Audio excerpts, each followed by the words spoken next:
Yesus pernah menyampaikan kepada mereka, kepada murid-murid Yesus, ketika ia naik ke sorga, dia berkata, kamu akan menerima kuasa kalau Roh Kudus turun atasmu, dan kamu akan menjadi saksiku. Sehingga mereka bersaksi, saudara, dan sekarang kesaksiannya itu telah ditulisnya di dalam Injil Matius. Baik saudara, kita akan baca Matius pasal 14, mulai dari ayat pertama. Pada masa itu sampailah berita-berita tentang Yesus kepada Herodes, raja wilayah. Lalu ia berkata kepada pegawai-pegawainya, inilah Yohanes Pembaptis. Ia sudah bangkit dari antara orang mati, dan itulah sebabnya kuasa-kuasa itu bekerja di dalamnya. Jadi saudara yang kekasih di dalam Tuhan, Herodes ini adalah raja di wilayah Israel. Dia ini adalah seorang, sebenarnya bukan orang Yahudi, tetapi dia beragama Yahudi. Dia adalah keturunan Esau, saudara Yakub. Jadi Herodes inilah yang berkuasa pada masa itu, dan dia sudah memenggal kepala daripada Yohanes Pembaptis.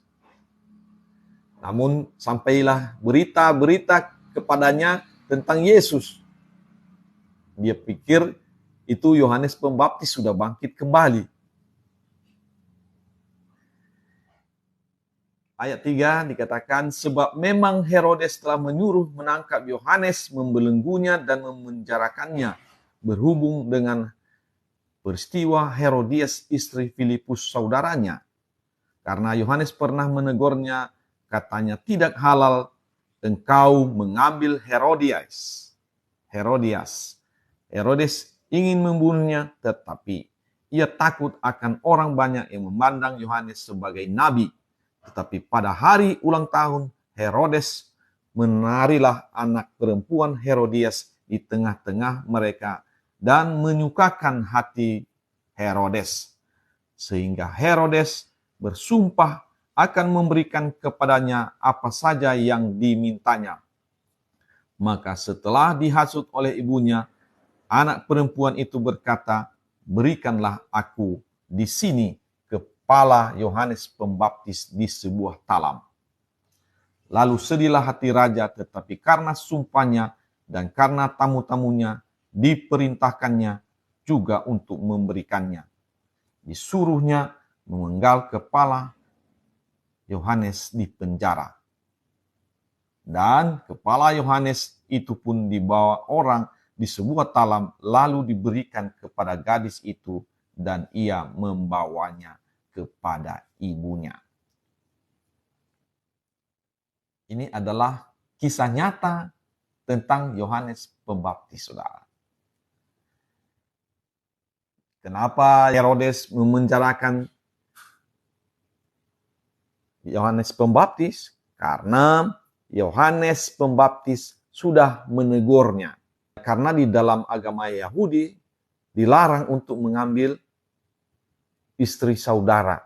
Jadi Herodes ini, Raja Herodes ini mengambil istri saudaranya yang bernama Filipus. Artinya dia melakukan hal yang tidak benar menurut agama Yahudi.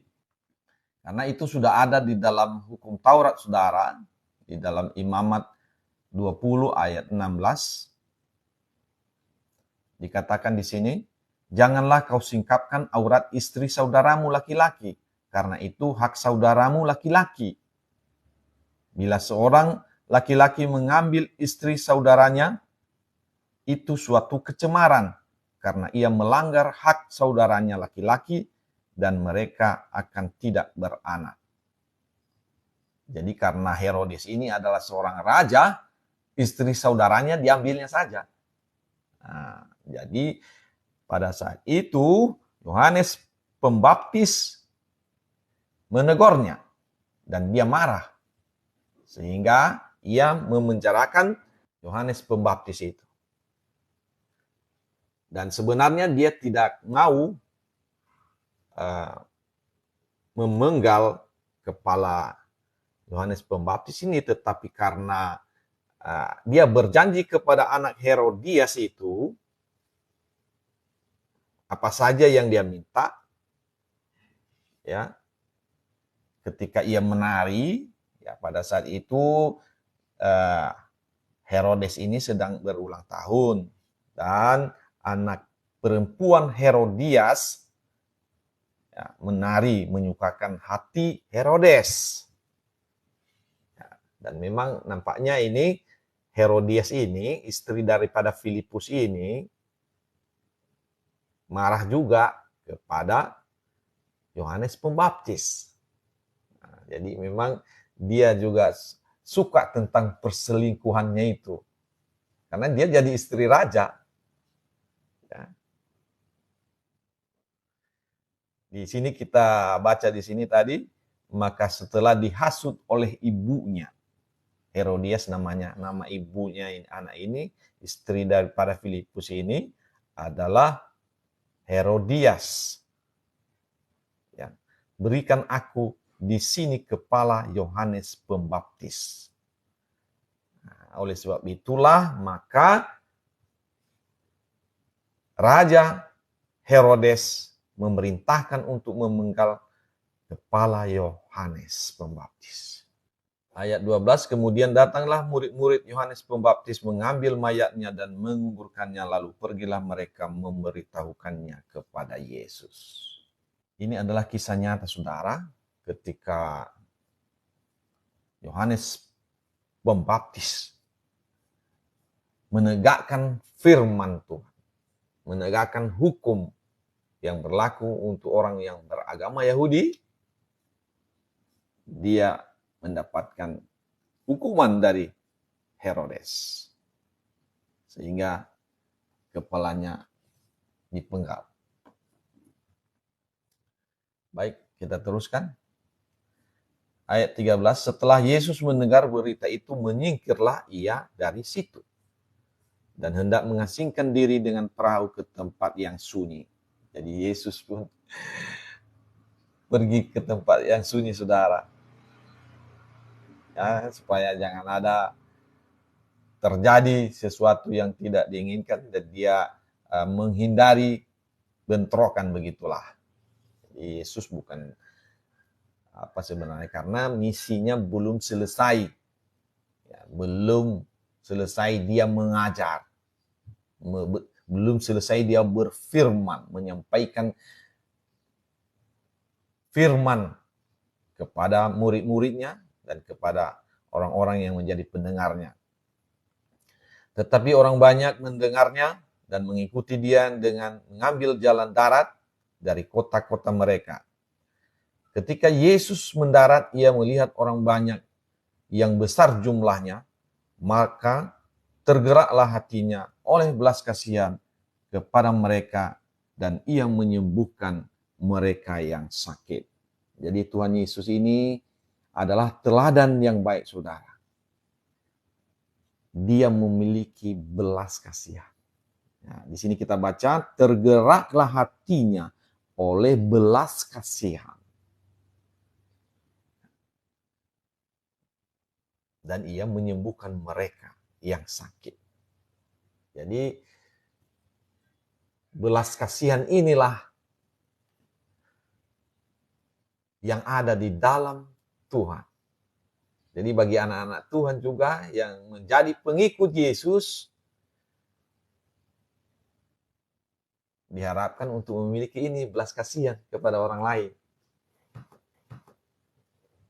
Karena ini Tuhan Yesus sudah memberikan teladan bagi kita, mari kita mengikut dia. Ayat 15, menjelang malam murid-muridnya datang kepadanya dan berkata, tempat ini sunyi dan hari sudah mulai malam. Suruhlah orang banyak itu pergi supaya mereka dapat membeli makanan di desa-desa. Jadi Yesus ini mengajar, menyembuhkan orang, ya. Dan dia bersama dengan murid-muridnya. Jadi murid-muridnya meminta kepadanya supaya ia menyuruh orang itu semua, orang yang sudah menjadi pendengarnya itu, yang sudah belajar dan sudah sembuh itu untuk pulang. Ya, supaya mereka pergi untuk membeli makanan. Tetapi Yesus berkata kepada mereka, tidak perlu mereka pergi, kamu harus memberi mereka makan. Ini kisah tentang ini juga tertulis di dalam Yohanes pasal 6, saudara. Sama dia. Di dalam Yohanes pasal 6 dia tertulis juga mengenai Yesus memberikan makan 5.000 orang laki-laki. Ayat 17, jawab mereka, yang ada pada kami di sini hanya 5 roti dan 2 ikan. Yesus berkata, bawalah kemari kepadaku.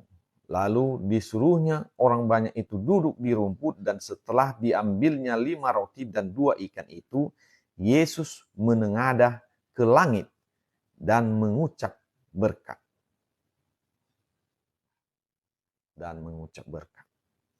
Kalau di dalam Yohanes pasal 6, Yesus mengucap syukur. Di sini Yesus mengucap berkat. Ya, itu catatan daripada Rasul Yohanes, dan ini catatan dari Matius. Artinya dia mengucap syukur dan mengucap berkat. Oke. Dan setelah diambilnya 5 roti dan 2 ikan itu, Yesus menengadah ke langit dan mengucap berkat. Lalu memecah-mecahkan roti itu dan memberikannya kepada murid-muridnya. Lalu murid-muridnya membagi-bagikannya kepada orang banyak. Dan mereka semuanya makan sampai kenyang.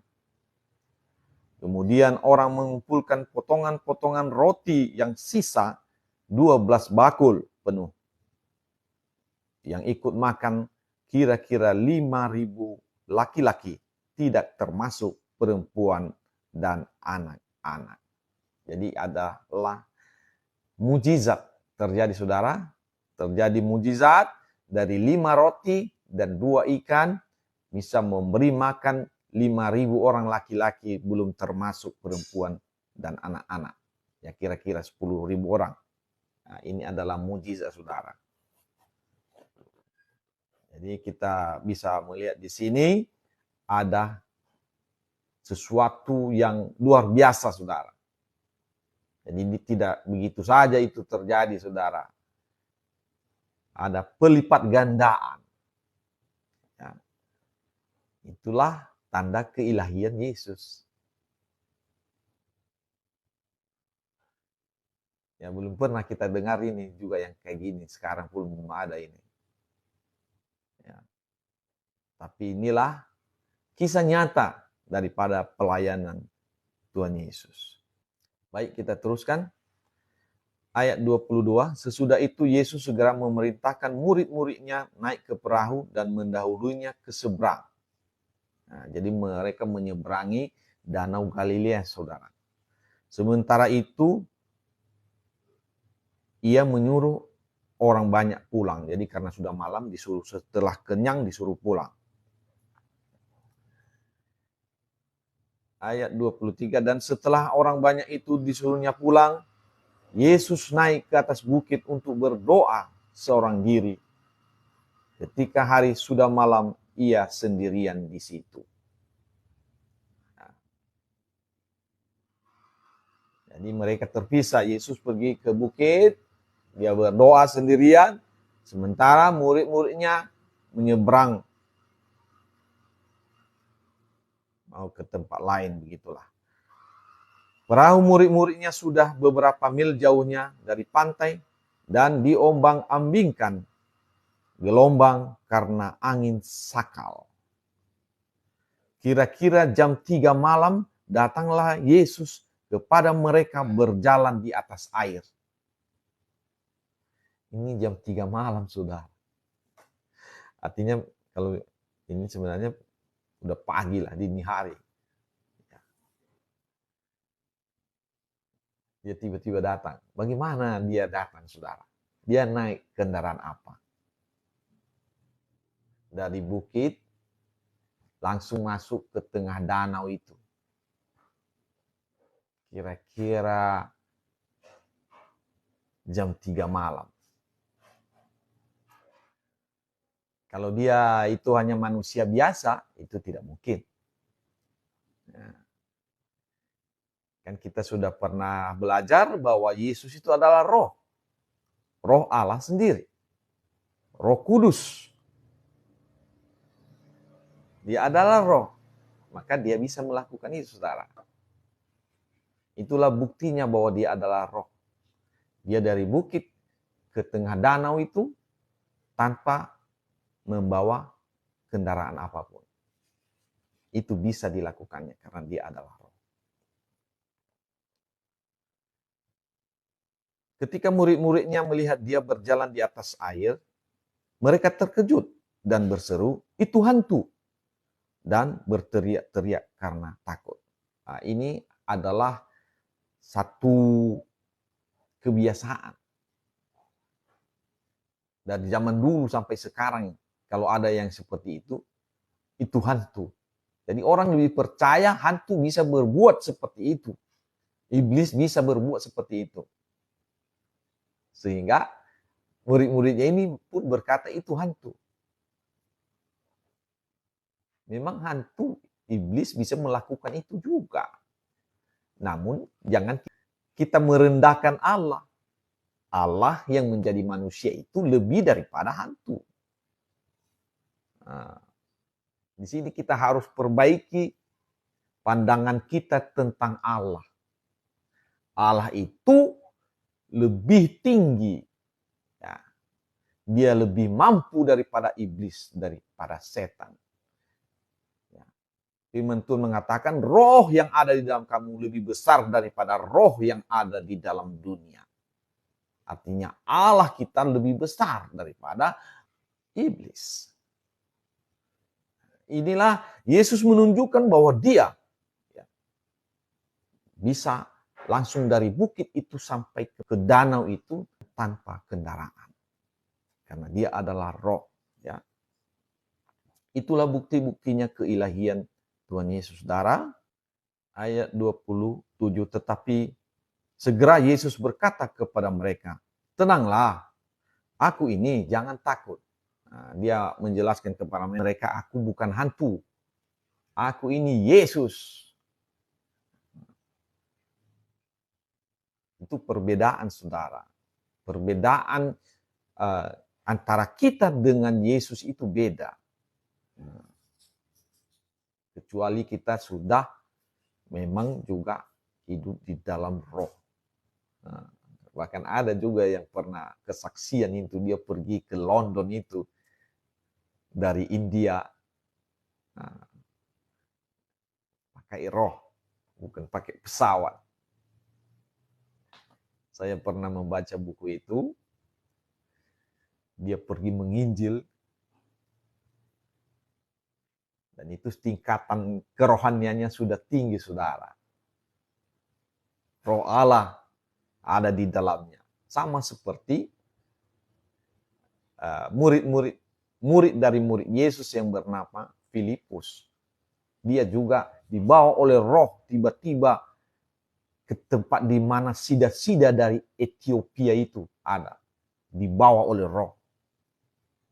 Artinya ini kemungkinannya ada. Ya, artinya anak-anak Tuhan, pengikut Yesus juga kemungkinannya bisa seperti ini. Ya, itu sudah terbukti bahwa Filipus itu dibawa oleh roh untuk memberitakan Injil kepada sida-sida Ethiopia itu. Itu kisahnya ada, saudara, bisa kita baca. Biar lebih jelas kepada kita, saudara, kita akan baca dari Kisah Para Rasul 8 mulai dari ayat 26. Kemudian berkatalah seorang malaikat Tuhan kepada Filipus. Katanya, bangunlah dan berangkatlah ke selatan menurut jalan yang turun dari Yerusalem ke Gaza. Lalu berangkatlah Filipus. Adalah seorang Ethiopia, seorang sida-sida, pembesar dan kepala perbendaharaan Sri Kandake, ratu negeri Ethiopia, yang pergi ke Yerusalem untuk beribadah. Sekarang orang itu sedang dalam perjalanan pulang dan duduk dalam keretanya sambil membaca kitab Nabi Yesaya. Lalu kata Roh kepada Filipus. Ya, ini ya saudara yang kekasih, kata Roh. Pergilah ke situ dan dekatilah kereta itu. Filipus segera ke situ dan mendengar sida-sida itu sedang membaca kitab Nabi Yesaya. Kata Filipus, mengertikah Tuhan apa yang Tuhan baca itu? Jawabnya, bagaimanakah aku dapat mengerti kalau tidak ada yang membimbing aku? Lalu ia meminta Filipus naik dan duduk di sampingnya. Nas yang dibacanya itu berbunyi seperti berikut. Seperti seekor domba ia dibawa ke pembantaian, dan seperti anak domba yang keluh di depan orang yang menggunting bulunya. Demikianlah ia tidak membuka mulutnya. Dalam kehinaannya berlangsunglah hukumannya. Siapakah yang akan menceritakan asal-usulnya? Sebab nyawanya diambil dari bumi. Maka kata sida-sida itu kepada Filipus, aku bertanya kepadamu tentang siapakah Nabi berkata demikian? Tentang dirinya sendiri atau tentang orang lain? Maka mulailah Filipus berbicara dan bertolak dari nas itu, ia memberitakan Injil Yesus kepadanya. Mereka melanjutkan perjalanan mereka dan tiba di suatu tempat yang ada air. Lalu kata sida-sida itu, lihat, di situ ada air, apakah halangannya jika aku dibaptis? Sahut Filipus, jika Tuhan percaya dengan segenap hati, boleh. Jawabnya, aku percaya bahwa Yesus Kristus adalah anak Allah.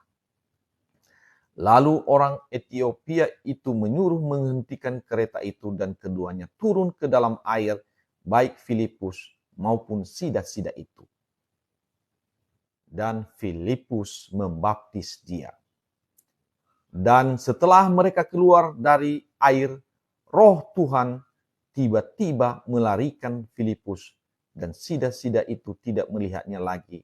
Ia meneruskan perjalanannya dengan sukacita. Tetapi ternyata Filipus ada di Asdod. Ia berjalan melalui daerah itu dan memberitakan Injil di semua kota sampai ia tiba di Kaisarea. Jadi inilah yang terjadi, saudara. Tiba-tiba roh itu ya, membawa Filipus. Jadi ke tempat jauh, saudara. Jadi tidak dekat. Nah, jadi apa yang kita baca ini, Yesus dari bukit ke tengah danau itu pasti dengan roh Allah sendiri. Dia adalah roh, Yesus adalah roh. Kalau ini dia bawa, kalau Filipus ini dibawa oleh roh. Nah, kita sudah baca bahwa dia dibawa oleh roh. Nah, jadi artinya anak-anak Tuhan pun bisa seperti ini.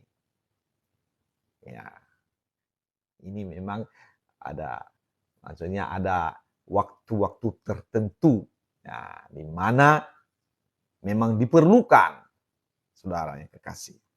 Ayat 28 sekarang, lalu Petrus berseru dan menjawab dia, Tuhan, apabila engkau itu, suruhlah aku datang kepadamu berjalan di atas air.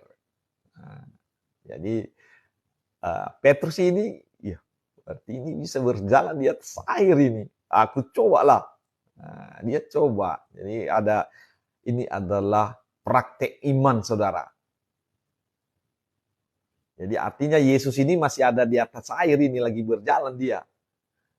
Petrus mau juga, suruhlah aku datang kepadamu, berjalan di atas air. Tes iman saudara ya. Kata Yesus, datanglah. Ya, ini adalah satu kepercayaan penuh bahwa Yesus apa yang dia katakan itu ya dan amin. Artinya dia tidak akan mengatakan yang sia-sia. Adalah kebenaran. Kalau dia mengatakan datanglah, jadi kalau Yesus sudah mengatakan, udah ikuti saja. Karena itu satu kebenaran. Itu pasti bisa. Itu maksudnya.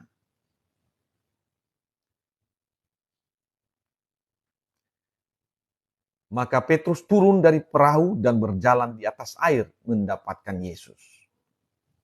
Ini berani juga kawan. Ya. Ayat 30, tetapi ketika dirasanya tiupan angin, nah ini dia. Takutlah ia dan mulai tenggelam. Lalu berteriak, Tuhan, tolonglah aku. Ini dia. Jadi dalam hidup kita bersama Yesus ini, kadang ada tiupan angin. Itu ada yang seperti kita merasa khawatir begitulah. Padahal Yesus sudah mengatakan percayalah. Jadi datanglah. Artinya Yesus sudah menjamin bahwa kita atau Petrus ini tidak akan tenggelam. Dia bisa berjalan di atas air itu. Namun karena ketakutannya, ada angin sepoi-sepoi itu, membuat dia jadi bimbang dan ragu sehingga dia tenggelam. Nah, itu dia. Jadi memang ini praktek daripada iman ini harus ada. Iman tanpa perbuatan adalah mati. Jadi apa yang sudah kita imani mengenai Yesus, bahwa dia menjamin hidup kita, saudara, mari kita tes. Yesus mengatakan, barang siapa yang percaya kepadaku, dia akan memiliki hidup. Dia akan kuberikan air hidup. Yesus mengatakan, kita adalah domba-dombanya. Dia memberikan kepada kita hidup, bahkan hidup dalam segala kelimpahan. Tapi kalau beras sudah mulai habis, bagaimana itu? Sudah mulai habis berasnya, saudara. Kita aduh gimana ini? Siapa yang bisa kasih utang ya? Ini dia. Jadi itu memang perlu dites. Apa benar kata Tuhan itu? Kalau saudara belum pernah tes, silakan tes. Agak susah sih, benar juga. Kalau ada tiupan angin itu, ya kita dalam kekurangan, tidak makan. Nah, bagaimana? Apakah benar yang dikatakan Yesus itu dia memelihara kita? Ini perlu dites. Jadi iman kita itu harus dibangun di atas dasar yang benar. Kan dikatakan iman tanpa perbuatan adalah mati. Jadi supaya iman kita bertumbuh, mari kita tes. Semua yang dikatakan Yesus itu kita tes. Apa betul? Yesus mengatakan, tinggallah di dalam aku dan firmanku tinggal di dalam kamu. Minta apa saja, maka kamu akan menerimanya. Apa itu benar? Ya, kalau kita tidak mengalaminya, kita tidak percaya, saudara. Itu harus kita mengalaminya. Disitulah kita melihat bahwa apa yang dikatakan Yesus itu memang benar dan amin. Memang itu susah. Ya, artinya kita juga harus mengalami Tuhan, saudara, dalam hidup kita. Kita percayakan hidup kita sepenuhnya kepada firman, kepada Yesus. Apa buktinya kita percaya kepada Yesus? Di sini diuji keimanan daripada Petrus ini. Memang pertama-tama dia percaya bahwa dia bisa juga. Karena Yesus yang menyuruhnya untuk berjalan di atas air itu. Namun karena ada tiupan angin, angin sepoi-sepoi datang. Atau mungkin kencang juga anginnya. Makanya dia ketakutan dia. Apa yang terjadi? Mulai tenggelam. Dia kata, Tuhan, tolonglah aku. Ya itu tidak masalah, saudara. Jadi yang penting kita tes. Sama seperti Petrus ini. Memang ini memang harus betul-betul ini, saudara. Berbahaya juga kalau orang yang tidak mau melakukan firman Tuhan, ya jangan tes lah. Kalau kita sudah mengaku bahwa Yesus itu adalah Bapa kita, Allah kita, dan kita percaya sepenuhnya apa yang dikatakannya, mari kita lakukan tes. Kita di bawah ke satu tempat ujian. Nah, disitulah kita bisa melihat, luar biasa Tuhan ini. Mantap Tuhan ini. Walaupun begini keadaanku, aku masih bisa bertahan hidup. Wah, itu dia. Jadi sebagai orang percaya kepada Yesus, jangan khawatir akan hidupmu. Itu Yesus mengatakan itu.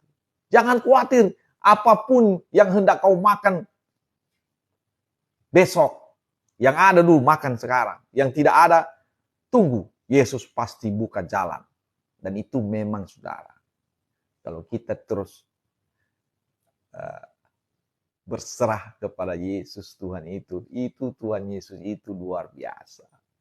Jadi hanya orang yang pernah mengetes itulah yang merasakannya. Tidak semua. Ya. Kita bisa hidup karena kita percaya kepada Yesus. Makanya Yesus mengatakan pekerjaan ya yang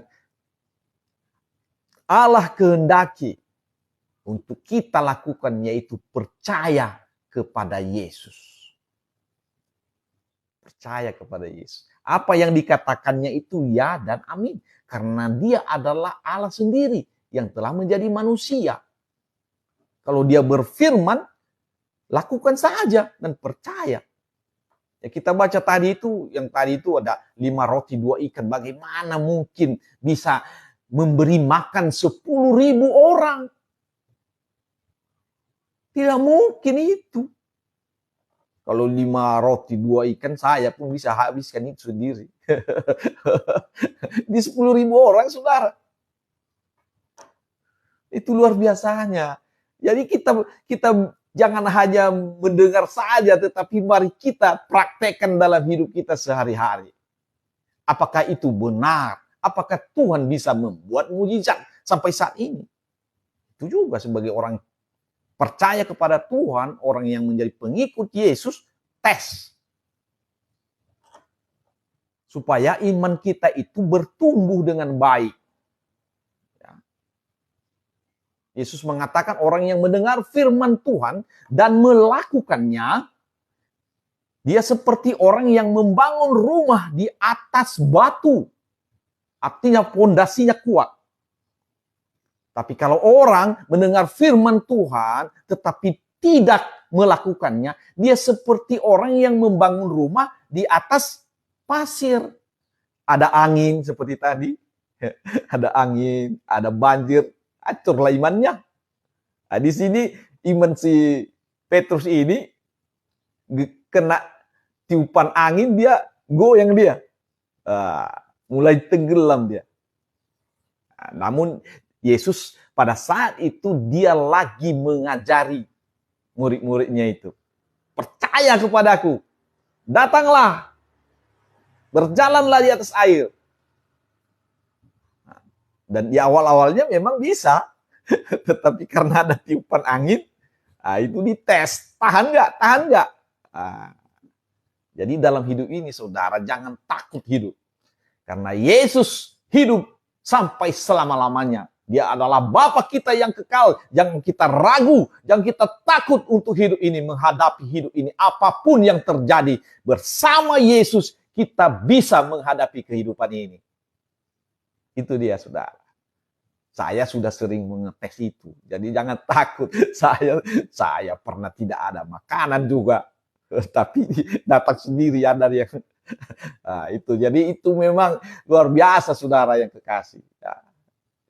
Tuhan Yesus itu adalah Bapa yang baik. Nggak mungkin. Dia tidak biarkan kita kelaparan. Di saat-saat sudah hampir finish ini, tidak ada lagi sesuatu yang mau dimakan. Di situ dia tesnya, saudara. Bulan ini pun saya merasakan itu. Tapi ada mujizat Tuhan yang luar biasa. Jadi kita jangan takut hidup ini, saudara. Itu memang kalau kita tidak pernah merasakannya, kita tidak bisa cerita. Kita anggap orang lain itu omong kosong. Enggak. Saya sering menghadapi itu. Hidup ini adalah mujizat. Itu dia. Ya kalau saya paling-paling nggak makan, saya puasa juga. Saya puasa. Kalau memang itu tidak dikasih Tuhan. Nah, kalau orang Kristen itu puasa bisa. Kalau 3 hari 3 malam itu biasa, saudara. Tidak makan, tidak minum. Biasa. Dari orang yang percaya kepada Tuhan. Itu biasa. Jadi artinya Tuhan kita itu adalah Tuhan yang ada buktinya. Bukan omong kosong dia. Enggak. Memang betul. Itu betul, saudara. Itulah penyertaan Tuhan, saudara yang kekasih.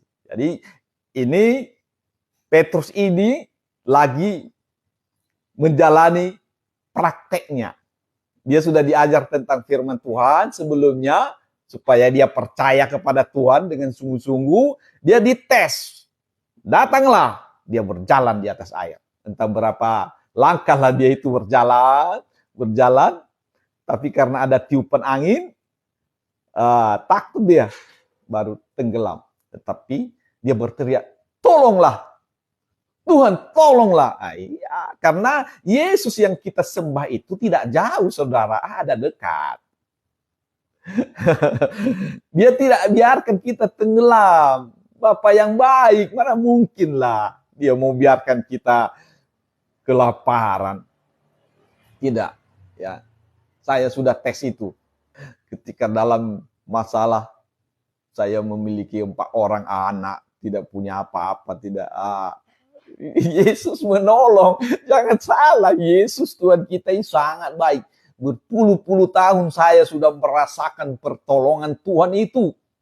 Jadi kalau kita percaya kepada Yesus itu, hidup kita ini dijamin olehnya. Dijamin oleh Yesus. Sejak saya terima Yesus dengan sungguh-sungguh, sudah 40 tahun. Saya sudah merasakan Tuhan itu. Bahwa apa yang dikatakannya itu ya dan amin. Dia menjamin hidup kita. Walaupun kita kadang berada di dalam lembah kekelaman. Dia adalah gembala yang baik. Dan itu bukan hanya ngomong. Bukan omong kosong itu, memang itu betul. Dia adalah gembala yang baik, saudara yang kekasih.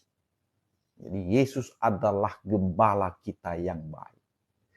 Makanya bisa kita bernyanyi, Tuhan adalah gembalaku, takkan kekurangan aku. Karena ada bukti-buktinya, saudara. Jadi bukan cerita, bukan dongeng itu. Memang betul, ya, saudara.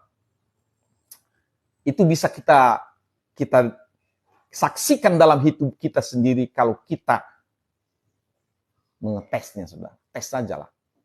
Ya, jangan takut.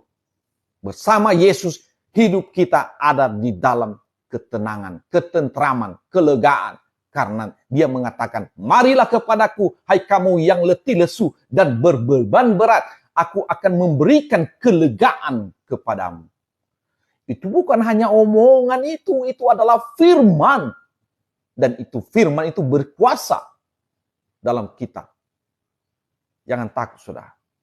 Ayat 31, ya, Matius 14 ayat 31 ini, segera Yesus mengulurkan tangannya, memegang dia dan berkata, "Hai orang yang kurang percaya, mengapa engkau bimbang?" Nah, jadi ini adalah pengajaran, saudara. Kalau kita tenggelam itu sebenarnya, kita sudah percaya tetapi kita bimbang. Kurang percaya. Itu makanya kita seperti itu. Jadi Petrus itu tenggelam. Tapi Yesus mengulurkan tangannya. Dan berkata, "Hai orang yang kurang percaya, mengapa engkau bimbang?" Artinya sebenarnya dia menginginkan Petrus itu tidak bimbang. Artinya kepercayaannya kepada firman yang telah disampaikan Tuhan Yesus itu datanglah. Artinya jangan bimbang. Perkataan itu adalah jaminan bahwa engkau bisa berjalan di atas air. Itu maksudnya, saudara. Mudah-mudahan kita bisa mengerti ini dan kita merasa lega hidup bersama Yesus. Jangan takut, saudara. Ayat 32, lalu mereka naik ke perahu dan angin pun redalah. Itu dia. Ayat 33, dan orang-orang yang ada di perahu menyembah dia. Katanya, sesungguhnya engkau anak Allah. Siapa yang boleh disembah, saudara? Hanya Allah yang bisa disembah. Yesus sendiri mengatakan itu. Ketika ia berhadapan dengan iblis, di Matius pasal 4, hanya Allah yang boleh disembah. Sekarang dia disembah. Apa maksudnya?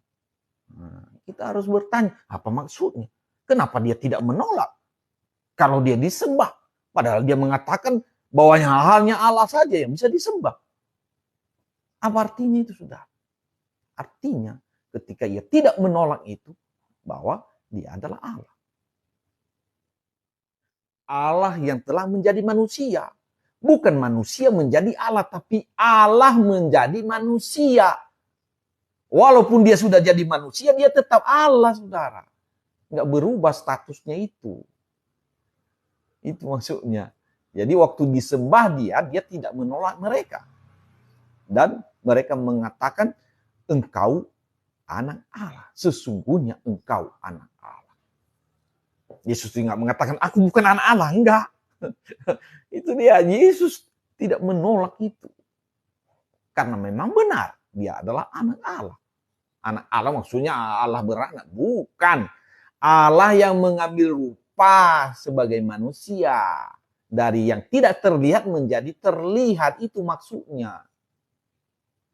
Bagian dari roh Allah itu, Roh Kudus yang masuk ke dalam rahim Maria itu, itulah Yesus.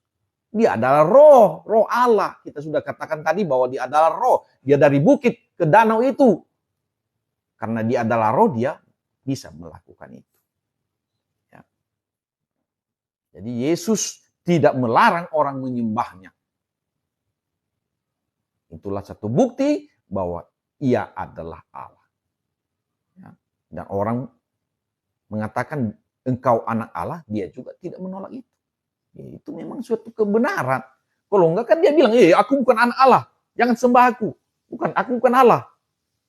Tidak pernah dia mengatakan itu. Ketika dia disembah dari dia lahir sampai dia mati di kayu salib, dia disembah. Enggak pernah dia melarang orang untuk menyembahnya. Padahal dia sudah beri aturan bahwa yang disembah itu adalah Allah. Ya, jelas berarti di sini dia mengaku adalah Allah. Kalau tanya-tanya, di manakah di dalam Alkitab Yesus mengatakan dia adalah Allah? Nah, ini dia. Dia tidak pernah mengatakan dia bukan Allah. Tapi ketika dia disembah, dia menerima penyembahan itu. Karena memang dia adalah Allah. Itu buktinya, saudara. Terus, ketika ia dikatakan dia anak Allah, dia mengaku dia anak Allah. Kan sudah beres. Yesus sudah mengatakan itu. Saudara, jangan tanya-tanya lagi kemana-mana lah. Baca aja Alkitab. Kalau tidak tahu firman Tuhan itu, mari percaya dan beri dirimu dibaptis. Bertobat dulu lah. Baru mengaku segala dosa. Kemudian beri diri dibaptis. Supaya kamu bisa melihat kerajaan Allah itu. Bisa mengerti firman itu dengan lebih baik. Dengan benar. Karena tidak ada seorang pun yang melihat kerajaan sorga itu tanpa dilahirkan kembali. Yesus mengatakan itu. Yohanes 3 ayat 3 dikatakan, tidak seorang pun dapat melihat Allah kalau tidak dilahirkan kembali. Saya akan baca, saudara. Biar kita ingat terus ini. Yohanes 3 ayat 3.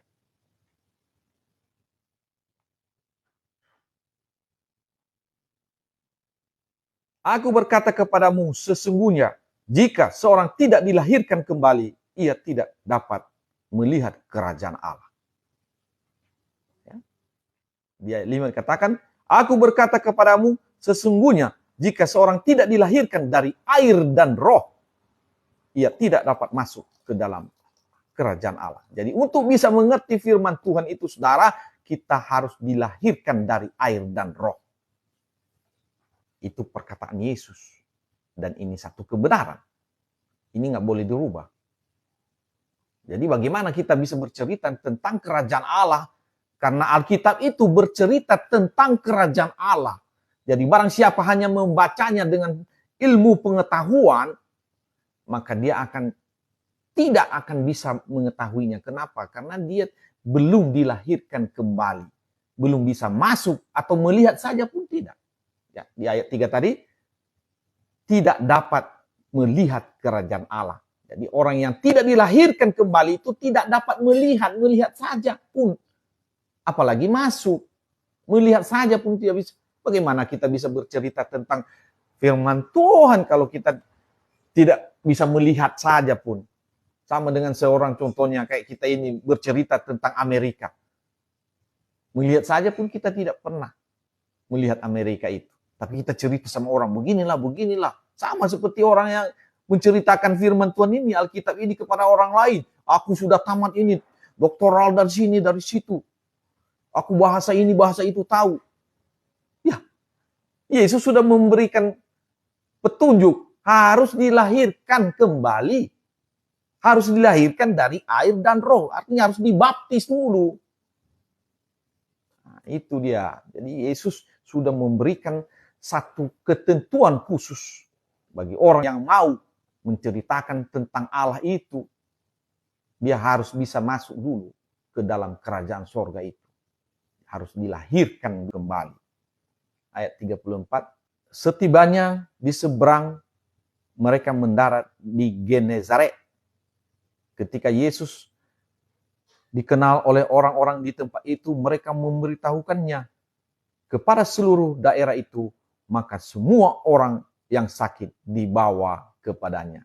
Wow, luar biasa. Jadi Yesus ini sudah dikenal banyak orang. Sama seperti hamba-hamba Tuhan sekarang. Ya, begitu ada di situ dia, datang orang sakit. Nah, begitu. Dan ini sudah terjadi 2000 tahun yang lalu. Anak-anak Tuhan sekarang juga bisa melakukan ini. Jadi semua anak Tuhan itu tidak terkecuali yang sungguh-sungguh percaya kepada Yesus, doakanlah orang sakit. Tolonglah orang yang sakit dimanapun berada. Kalau ada dia di hadapanmu, tolong dia. Karena itu adalah belas kasihan. Ya. Karena Yesus pernah berdoa mengatakan, biarlah kasih yang ada pada dia, ada juga pada murid-muridnya. Yaitu belas kasihan, kasih agape, tidak mengharapkan balasan. Bukan untuk dibayar, tetapi untuk diberikan dengan cuma-cuma. Dan Yesus sudah memberikan teladan bagi kita, bahwa dia menyembuhkan semua orang itu tanpa meminta bayaran itu, saudara. Itu belas kasihan, gratis, kasih agape tanpa mengharapkan balasan. Jadi di sini Yesus menyembuhkan orang sakit. Ayat 36, mereka memohon supaya diperkenankan menjamah jumbai jubahnya, dan semua orang yang menjamahnya menjadi sembuh. Nah, luar biasa, saudara. Jadi dia memiliki kuasa yang luar biasa. Jadi hanya jumbai jubahnya saja dijamah, orang-orang itu sembuh. Makanya ada orang juga yang seperti itu diperlakukan. Ada saudara kita itu yang sedang melakukan itu sekarang. Ya, dia dijamah dia. Ya, mungkin tingkatannya belum sesempurna Yesus, tapi itu sudah mulai masuk ke situ. Yesus ini jumbainya saja dijamah, orang yang sakit sembuh. Jadi luar biasa. Dan inilah bukti-bukti keilahian Yesus, saudara. Jangan ragukan, dia adalah Allah yang menjadi manusia. Bukan manusia jadi Allah. Kita baca dari firman Tuhan ini di Yohanes 1 ayat 1 sampai 3. Kita akan baca. Pada mulanya adalah firman. Firman itu bersama-sama dengan Allah, dan firman itu adalah Allah. Ia pada mulanya bersama-sama dengan Allah. Segala sesuatu dijadikan oleh Dia, dan tanpa Dia tidak ada suatu pun yang telah jadi dari segala yang dijadikan. Oke? Di ayat 14 dikatakan firman itu telah menjadi manusia. Dalam bahasa Yunani yang dikatakan firman itu adalah Allah, ditulis di dalam bahasa Yunani dia theosin hologos. Allah itu adalah Allah yang berfirman.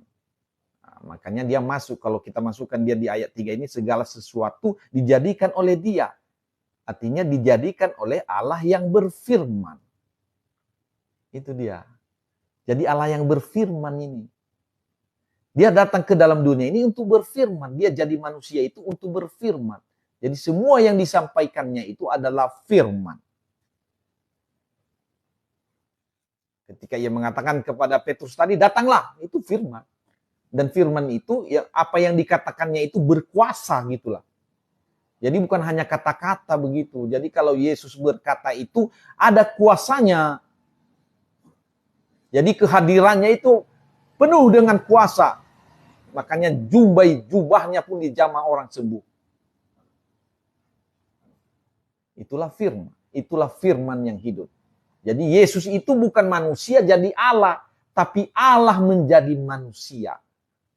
Nah, yang kita baca tadi, segala sesuatu dijadikan oleh Dia. Dia siapa? Dia yang berfirman itu. Dia adalah Yesus. Dan tanpa Dia tidak ada sesuatu pun yang telah jadi dari segala yang dijadikan. Jadi Yesus namanya. Jadi jangan cari tempat lain. Ya. Yesuslah yang berfirman, maka langit dan bumi menjadi ada. Itu dasar Alkitabnya, saudara. Ya. Demikian, saudara, pelajaran kita sudah habis dari Matius 14 ini, pasal 14 hanya 36 ayat. Marilah kita praktekkan firman Tuhan bahwa Yesus menjamin hidup kita. Jangan ragu, jangan bimbang dan ragu. Ya, demikian Tuhan Yesus memberkati saudara semua. Amin.